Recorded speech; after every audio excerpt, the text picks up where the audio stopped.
होते हैं फॉर्मल और इनफॉर्मल। वैसे तो फॉर्मल और इनफॉर्मल का मेथड थोड़ा डिफरेंट होता है, बट मैं आप लोगों को बेसिक आइडियाज़ दूंगी जो कि दोनों लेटर में कॉमन होते हैं। तो उसका स्ट्रक्चर स्टूडेंट्स, अब मैं आप लोगों को बताऊंगी कि लेटर का जो स्ट्रक्चर है वो कैसे होता है, क्या स्टेप्स है उसको लिखने के, फॉर्मेट कैसा होना चाहिए।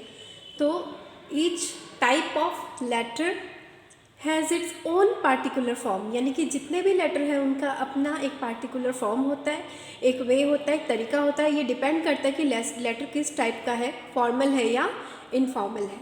But there are certain features common to all, किंतु कुछ ऐसे फीचर्स हैं, कुछ ऐसी विशेषताएं हैं वो सारे लेटर में कॉमन होता है, चाहे वो पर्सनल हो या फॉर्मल हो, ये मैटर नहीं करता। तो ये विशेषताएं क्या है? दीज आर, सबसे पहले आता है लेटर में हेडिंग, द हेडिंग। तो हेडिंग जो होती है it consists of the writers address, जिसमें क्या होता है कि राइटर का एड्रेस जो है वो लिखा जाता है, एंड द डेट, और डेट लिखा जाता है, which should be written at the top left corner of the letter. For example HS road Dibrugarh 2 February. तो स्टूडेंट्स, कोई भी लेटर यदि लिखा जाता है तो उसके सबसे फर्स्ट जो स्टेप होती है वो होती है हेडिंग। सबसे पहले हेडिंग लिखा जाता है और ये लेटर के लेफ्ट साइड में लिखा जाता है, और यहाँ पर राइटर का जो लेटर लिखने वाला है, राइटर यानी कि जो लेटर लिख रहा है उसका एड्रेस और उसकी डेट मेंशन करनी पड़ती है। अब मैं आप लोगों को सेकंड स्टेप बताऊंगी। अब स्टूडेंट्स, दूसरी स्टेप जो है वो ग्रीटिंग और सैल्यूटेशन, यानी कि ग्रीटिंग और सैल्यूटेशन जो है वो आप कैसे लिखते हैं। सबसे पहले जो आप लेफ्ट साइड में, the salutation should be written below the address and date after leaving the space of a line और so. The form of salutation will vary according to the types of letters you write। यानी कि सबसे ऊपर जो left side में जो आप heading देते हैं, उस हेडिंग में एड्रेस और डेट देते हैं, उसके बीच में आपको थोड़ा स्पेस देना पड़ता है, एक लाइन का स्पेस देना पड़ता है। उसके बाद आप नीचे सैल्यूटेशन लिखते हैं। सैल्यूटेशन जो है वो वेरी करता है, यानी कि आप किस टाइप का लेटर लिखते हैं इस पर वो डिपेंड करता है, whether your letter is personal letter और ऑफिशियल लेटर। तो पर्सनल लेटर में सैल्यूटेशन थोड़ा डिफरेंट होता है और ऑफिशियल लेटर में सैल्यूटेशन थोड़ा डिफरेंट होता है।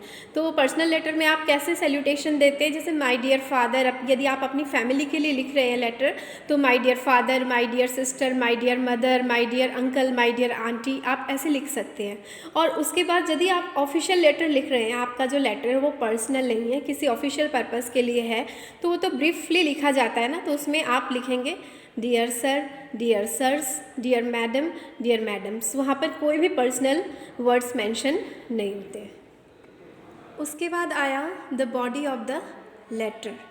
तो आपको ये जो बॉडी है लेटर की वो सबसे इम्पॉर्टेंट पार्ट होता है लेटर का। तो उसको लिखने के लिए कुछ अलग अलग स्टाइल्स होते हैं, ये डिपेंड करता है लेटर के ऊपर। यदि आपको इनफॉर्मल लेटर लिखना है, इनफॉर्मल लेटर यानी कि आप किसी अपनी फैमिली को दे रहे हैं या अपनी फ्रेंड को दे रहे हैं, तो जिससे आप फैमिलियर है, यानी कि आप जिसको अच्छे से जानते हैं, तो उसके लिए आप थोड़ा अलग तरीके से लिखेंगे। और आप यदि फॉर्मल लेटर लिखते हैं, यानी कि ऑफिस में आप कोई लेटर लिखते हैं, तो उसका तरीका अलग होता है। तो इनफॉर्मल लेटर को जब आप लिखते हैं तो एकदम वो होना चाहिए, एकदम सिंपल और नेचुरल स्टाइल होना चाहिए, यानी उसमें कोई जो वर्ड्स आप यूज़ करते हैं वो वर्ड्स एकदम सिंपल होने चाहिए, ताकि आप जिसको लिख रहे हैं उनको समझ में आए, और वो फैमिलियर वे होना चाहिए। जैसे आप अपने दोस्त को लिख रहे हैं तो तुम कैसे हो, how are you, I am missing you, ये सब वर्ड्स तुम लिख सकते हो, but should be adopted in personal letter. ये पर्सनल लेटर में तुम ये सब सारे वर्ड्स लिख सकते हो। और पर्सनल लेटर जो होते हैं वो काफ़ी तुम लॉन्ग भी लिख सकते हो, बड़े भी लिख सकते हो, और तुमको जो पसंद है उसमें तुम एकदम फ्री हो लिखने के लिए, और वो सब्जेक्टिव टाइप का होता है। बट जो फॉर्मल लेटर्स होते हैं उनमें कुछ लिमिटेशंस होती है, और फॉर्मल लेटर्स में आप फैमिलियर, आप जिस पर्सन को आप दे रहे हैं वहाँ आपको सिर्फ बिजनेस पर्पस के लिए या कोई ऑफिशियल पर्पस के लिए आप ये लेटर लिखते हैं, तो आपको एकदम ब्रीफ लिखना है, यानी कि छोटा लिखना है, ज़्यादा बड़ा नहीं लिखना है। पर आपको इतना छोटा भी नहीं लिखना है कि आप मैसेज जो आपको देना है वो मैसेज आप ना दें, ऐसा भी नहीं करना है। आपको क्या करना है, उसको ब्रीफ लिखना है, यानी कि उसके वर्ड्स जो है बहुत लिमिटेड होंगे, पर उसमें जो भी आपकी नेसेसरी इन्फॉर्मेशन होंगी, जो भी आपके मैसेज होंगे, आप जो भी आपको कुछ इन्फॉर्मेशन देनी है वो सारे इन्फॉर्मेशन उस लेटर में होने पड़ेंगे। और दूसरी बात है कि there should be clarity in words, vague knowledge should be avoided, यानी कि जो भी वर्ड्स आप यूज़ कर रही हैं लेटर में वो एकदम क्लियर होना पड़ेगा, एकदम समझ में आना पड़ेगा। और वैग नॉलेज यानी कि ऐसे वर्ड यूज़ नहीं करने हैं जो कि किसी को समझ में ना आए, जो कि बहुत ज़्यादा कॉम्प्लिकेटेड वर्ड्स हो, ऐसे वर्ड लेटर में यूज़ नहीं करने हैं। और थर्ड स्टेप है the style should be formal and courteous. तो ऐसा होना पड़ेगा कि आपका स्टाइल जो होगा वो एकदम फॉर्मल होगा, यानी ऑफिस में आप जैसे लिखते हैं, आप फेमिलियर नहीं हैं किसी भी पर्सन से, आप पर्सनल लेटर में तो आप फेमिलियर होते हैं, आप उनको जानते हैं अच्छे से, तो आप बहुत कुछ एक्स्ट्रा ऐड कर सकते हैं, बट आपको फॉर्मल लेटर में कुछ लिमिट से ही लिखना होगा। तो ये फॉर्मल होना पड़ेगा, इसका जो मेथड है वो एकदम ब्रीफ होना पड़ेगा, और सिर्फ ज़रूरी, आप जो ज़रूरी है बस जो ज़रूरी इन्फॉर्मेशन है वही देनी है, उसके अलावा आपको एक्स्ट्रा कुछ भी अपने मन से ऐड नहीं करना है। और कर्टियस होना पड़ेगा, यानी कि इसकी जो लैंग्वेज है वो बहुत पोलाइट होनी पड़ेगी, और बहुत ऐसे रफ लैंग्वेज आपको यूज़ नहीं करना है कि सुनने वाला सुन करके एकदम क्रोधित हो जाए, गुस्सा हो।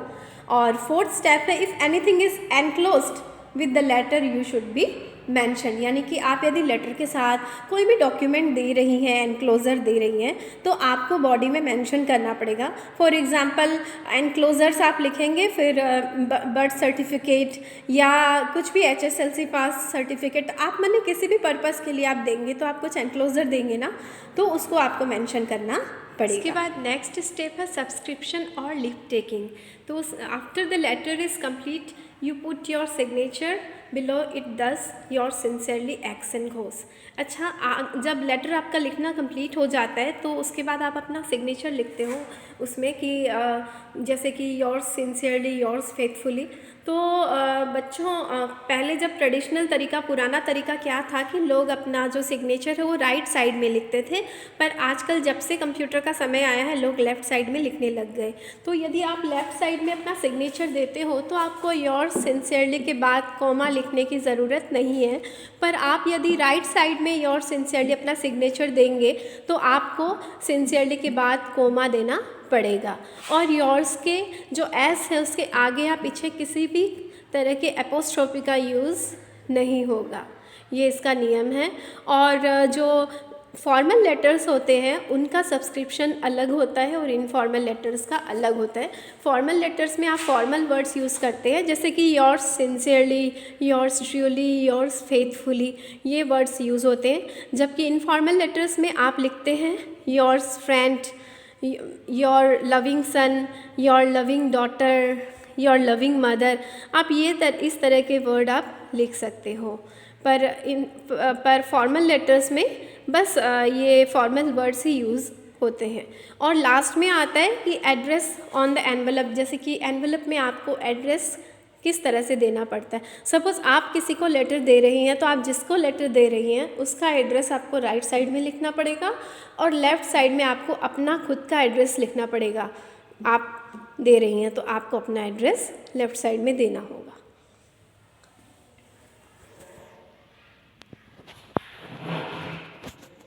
स्टूडेंट्स, यदि आप लोगों को लेटर राइटिंग समझ में आ गया है क्लियरली, और हाँ, यदि किसी को समझ में नहीं आया, किसी किस्म की कोई भी क्वेरी हो, कोई क्वेश्चन हो, तो मुझे आप इनबॉक्स करना ना भूलें।